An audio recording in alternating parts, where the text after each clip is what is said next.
From the Baker Institute for Public Policy at Rice University in Houston, Texas, this is Baker Briefing. I'm Ambassador David Satterfield. Baker Briefing tackles the most critical foreign and domestic policy issues of the day.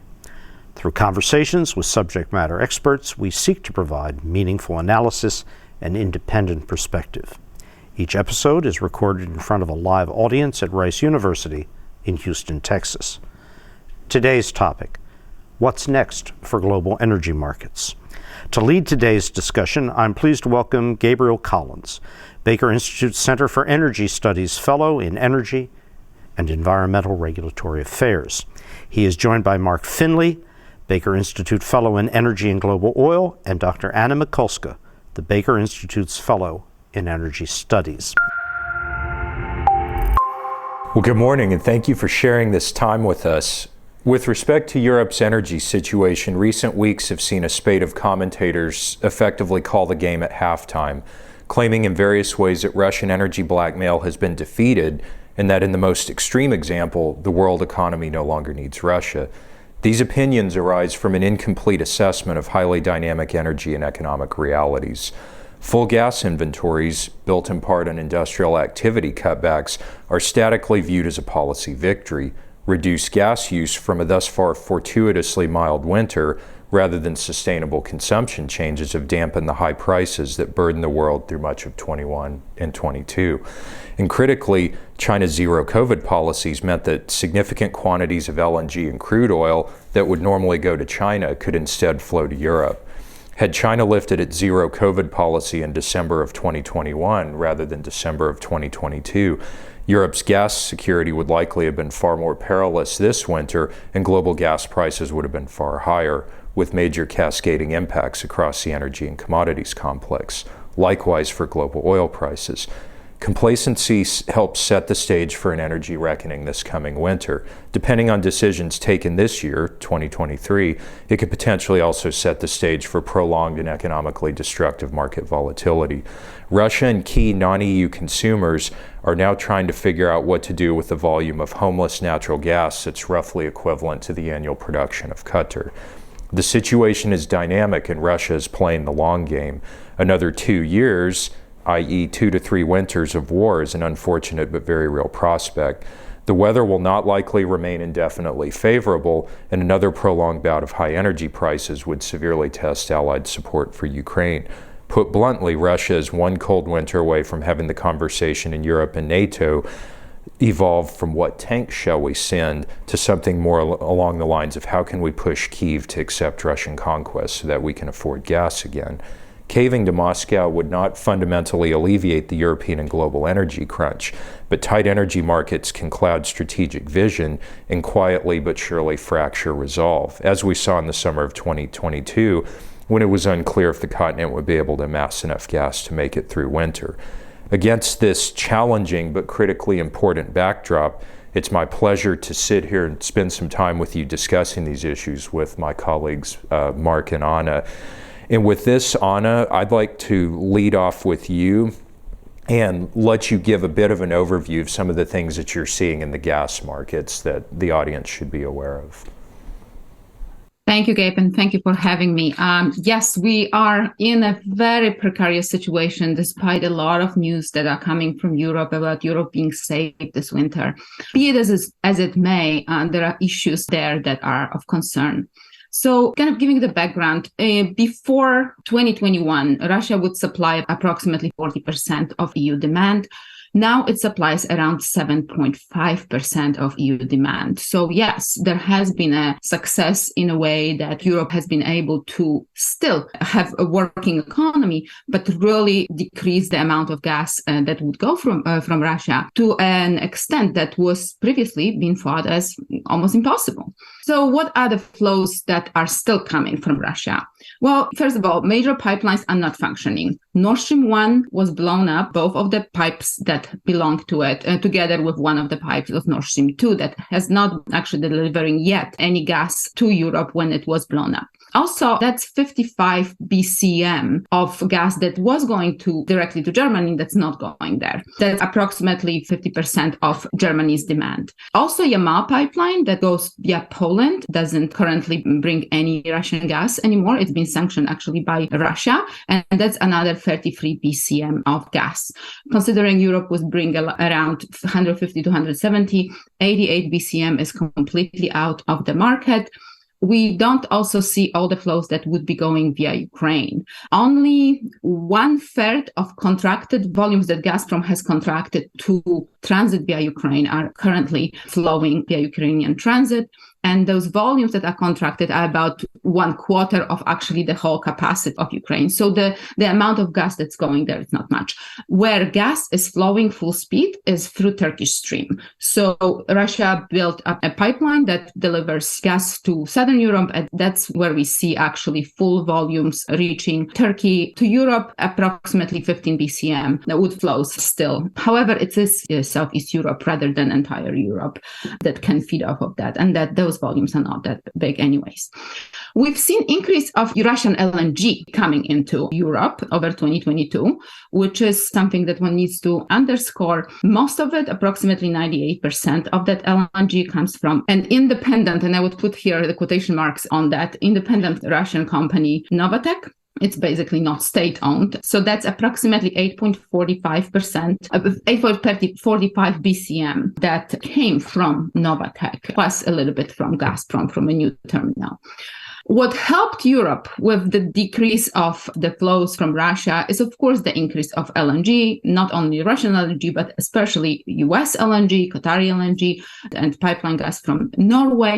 But truly, when we think about why the situation is really good now, there has been a lot of other things that helped. Weather has been critical, truly critical. As Gabe mentioned, had we had a cold winter, we might have been in a very different negotiating mode at this moment with many of the European countries.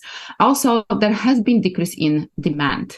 And that's important because not all of this comes from efficiency measures, but some of it comes from curtailment in industry, and there is a concern about economic growth in Europe going forward. Storage levels requirements is interesting because it helps. It definitely helps. We still have a lot of EU storage at 90%, and it's predicted 80% of storage at a regular winter now going forward will be still full at the beginning of the filling season. So that helped. But countries are legally obliged to fill in up to 90% of volumes in their storage by November 1st, 2023. If there is a big demand or increase in global demand, Europe might find itself at a problem or at a loss if it wants to bring more gas, unless it pays up. And we'll talk later about some of the mechanisms that Europe has been already introducing to try to limit the prices. I think I can stop here and we can discuss other things after Mark provides his remarks on oil. Exactly, Mark. And now for an overview of key events you see unfolding in the crude and products markets. Thanks, Gabe, and thanks to all of you for making time today. At a high level, to set the stage for the conversation, the oil market is becoming better supplied, but is still a fundamentally tight market. Over the course of the past year, with the Russian turmoil, but also with production discipline among the so-called OPEC Plus group, which crucially includes Russia, and we'll come back to that, I'm sure, very cautiously adding supply to the market, we saw that the market remained fundamentally tight. Inventories have begun to increase here in the United States and elsewhere around the world, but they remain also well below normal levels. What we're looking at so far this year is a significant recovery in global demand led by China's reopening, and the kind of the reversal of the zero COVID policy. Chinese oil demand actually increased during the pandemic, but fell last year because of the really tight COVID restrictions. Most people expect that Chinese oil demand will rebound strongly from that, along with the kind of continued growth that we see in other emerging economies. However, there is an expectation that all of the growth in global demand this year will be met by increases in supply outside of OPEC. And unusually, it's not just the United States carrying the weight. U.S. production is expected to recover a bit of momentum, and we can come back to some of the issues around that if you're interested.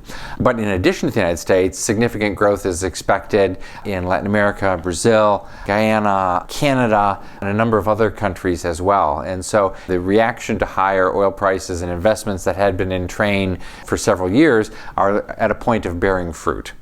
What this means is that the OPEC group is likely to continue to need to be proactive in managing the market, depending on what happens with Russia.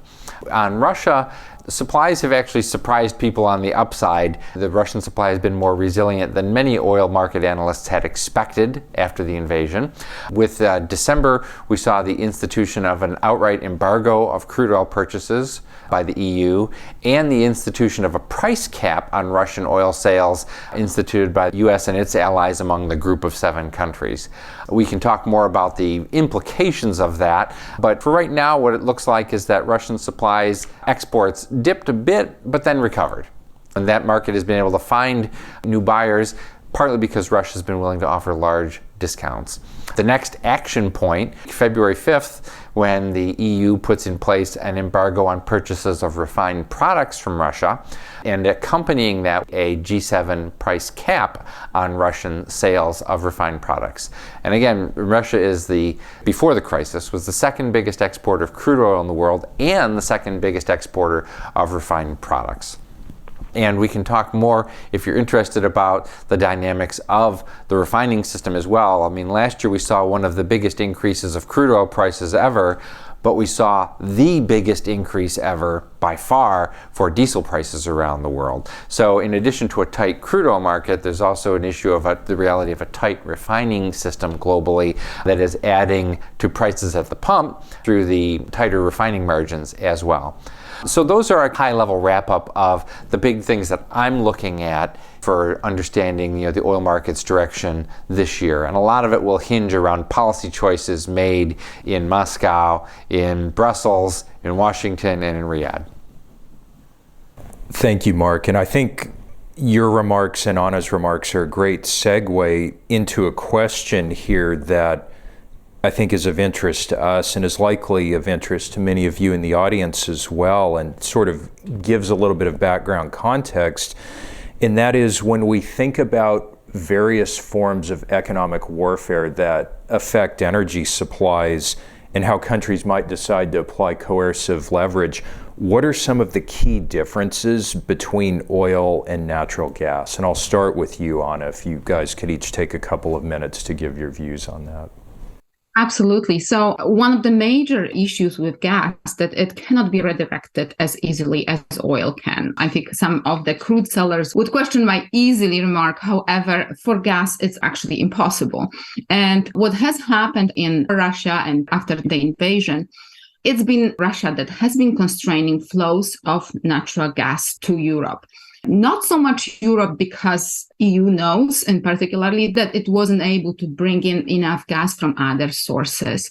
And the reason is that gas needs quite a lot of infrastructure that can send it from point A to point B. And there's a legacy infrastructure. So this infrastructure used to be, or is still, the Ukrainian transit, Nord Stream 1, Nord Stream 2 potentially, Russia was hoping for, as well as existing LNG import terminals. But for Russian gas, that meant that lots of this gas was coming from one spot at Western Siberia only to Europe.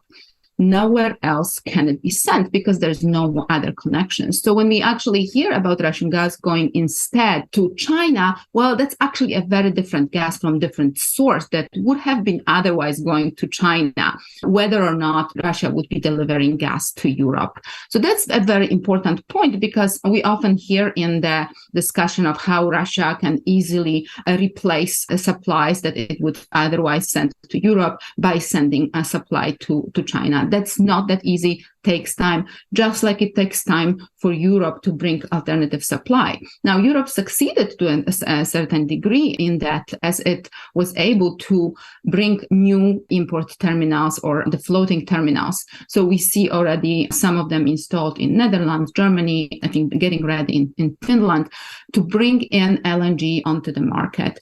I believe until 2024, we expect to have up to 30 BCM additional supply. However, again, the infrastructure becomes a problem for natural gas, including LNG, or particularly so LNG, because we need the infrastructure not only on the receiving side of the equation, but also on the send out side of the equation. And we already know that supplies in the next 2 years are not going to grow much. In fact, in 2023, it's going to only be additional 9 BCM added to the global market, which makes for potentially precarious time, especially if, as Gabe has mentioned, we will see the increase of demand in China and other potential countries. So that's something to look at, but it's very different than oil, more difficult to redirect, and it's not enough to give a discount to send gas somewhere. You need expensive infrastructure that takes time to be built. And to the oil side, Mark. Well, as Anna mentioned, the biggest difference is that oil is traded in a global marketplace, both crude oil and refined products, and natural gas isn't. And therefore, Russia could apply an oil or natural gas weapon on Europe. If Russia were to try to apply an oil weapon, it would not only put pressure on prices in Europe, it would put pressure on countries that Russia's been trying to keep on side, or at least keep quiescent in this, China, India, etc. Beyond that, I think there's other significant differences between oil and natural gas thinking about this. One is that oil is not a single line of products. You have to think separately about crude oil and different qualities of crude oil. You have to think about separate crude oil and refined products. And how is gasoline different from diesel fuel? So all of those things come into play. Another really defining characteristic of the oil situation is that governments around the world have had 50 years to think about oil security and to build policy measures to manage it. The IEA, the International Energy Agency, was created specifically after the oil shocks in the early 70s to try to bring consuming countries together to plan for a crisis. Those countries not only share information, they build cooperative strategic stockpiles. Last year, the International Energy engaged in the largest coordinated release of strategic stocks ever in the history of the organization, led by a release of almost 200 million barrels of crude oil from the United States alone. Another interesting and defining characteristic for crude oil is the existence of spare production capacity. As far as I'm aware, and I've only been doing this for 40 years, Saudi Arabia is the only country ever to have invested in building and maintaining production capacity with the intention of not using it, and rather leaving it for a rainy day and using it to manage. And you saw the importance of that Saudi capacity when President Biden traveled to Saudi Arabia last year to ask Saudi Arabia to tap that spare capacity. And we'll come back into the geopolitics of the Saudi-Russian relationship. But I think the interesting thing through all of this is that Russia applied the energy weapon in the case of natural gas. In the case of oil, it's the EU and the United States trying to apply the oil weapon, sort of, against Russia. One thing Anna I may have mentioned, the oil is also dramatically more important in terms of revenues to the government for Russia than is the case for natural gas. So, all of these things enter into the mix. I could go on, but I won't because I don't want to take up your time. I want to leave time for more discussion. Excellent. And so, as we come toward a tighter period of time here, there's a question I have for you guys. The things that each of you, Mark and Anna, have been saying, you think about deploying a weapon, one of the things that has to go through your mind is there a potential for a ricochet that comes back and adversely affects me? And that's the spirit I ask this next question is, and that is to what degree does an expansive sanctions and economic warfare regime like these price caps that the US and EU are applying now to Russia potentially hasten the development of alternative shipping, insurance, and perhaps most importantly, clearance and payment systems for oil and other commodities? Do you want me to take a first crack at that? Do you want to, if you want to, absolutely. I think it poses a risk of all of that, but yes, there are a lot of countries around the world that would love to clear transactions for oil and a currency other than the dollar. These efforts have been ongoing for decades. As soon as Russia invaded Ukraine, there were reports of members of the Revolutionary Guard showing up in Moscow to teach the Russian government and companies how to evade sanctions. You hear lots of stories about tankers trying to turn off their transponders and spoof their coordinates to avoid detection. And all of these technologies are moving apace. And similarly on the insurance side, with the EU embargo and the accompanying G7 price cap, to qualify for shipping and insurance services that are dominated by allied countries, purchasers need to attest that they're buying within the price cap. Does this provide opportunities for alternative insurance and shipping arrangements? Russia has been reported to be buying lots of tankers and to trying to self-insure oil shipments. Similarly for some of the Chinese and Indian purchasers. Does that hasten potentially the development of this?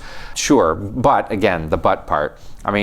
There's a reason why these countries and these services are dominated by the places where they are, because of the quality of the services and the rule of law and the transparency and all of these institutional factors. People have been trying to develop new pricing hubs for crude oil forever. But the reason why successful exchanges are where they are is because of the situation there. That, I think, is not necessarily changing. And so while I think that these things do have some potential, I think we also need to kind of step back and think about the bigger constraints and the reason why the system works the way it does today and whether those underlying factors change over time. And to you, Anna, as we're now down to our final minute, you'll get the last words on this one. Sure. I think it's actually quite different with natural gas because Russia has been set up to use that resource geopolitically rather than commercially. Yes, commercially it was important in the way that it provided some money into the Russian revenues. And as Mark mentioned, traditionally that hasn't been that much. It's been 6%, I think, of the budget or so on. Gabe knows exactly how much.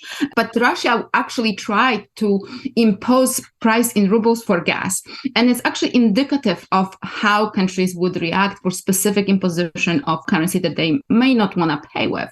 The countries that actually were missing gas, if not for Russian gas deliveries, were fine with accommodating Russian requests in a way that seemingly did not go against the EU sanctions. Whereas countries, for example, like Poland or Bulgaria, which figured they would be fine without Russian gas going forward, they actually rejected that offer.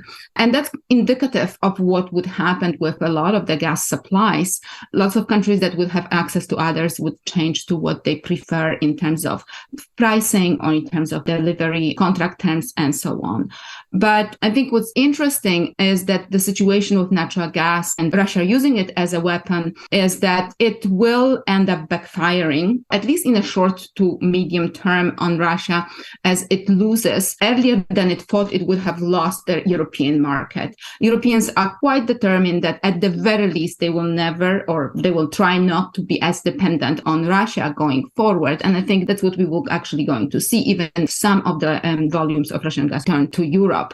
In addition, Russia is tying itself more and more into China. Whether this is good, one might ask from the geopolitical point of view, as China might actually get a much higher leverage over Russia. And Russia might find itself in a situation that Europe has been in 2021 or 22 soon enough. And that concludes our session today. Thank you to you, Anna. Thank you to you, Mark. And perhaps most of all, thank you to you, the audience, for sharing your time with us today. Baker Briefing is brought to you by the team at Rice University's Baker Institute for Public Policy. This episode was produced by Victoria Jupp, Shannon Moriarty, and Ben Stevenson. AV production was provided by Kevin Young. Logistics support was provided by Sean O'Neill. Many thanks to the Baker Institute interns who assisted with this episode, Maya Adhikari and Sarah Davidson. The Baker Institute for Public Policy provides meaningful policy analysis on the most critical challenges facing Texas, the U.S., and the world. It is a nonprofit nonpartisan policy research organization based at Rice University in Houston, Texas. To learn more, including how you can attend a live podcast recording on the campus of Rice, visit us at bakerinstitute.org. Thank you for listening.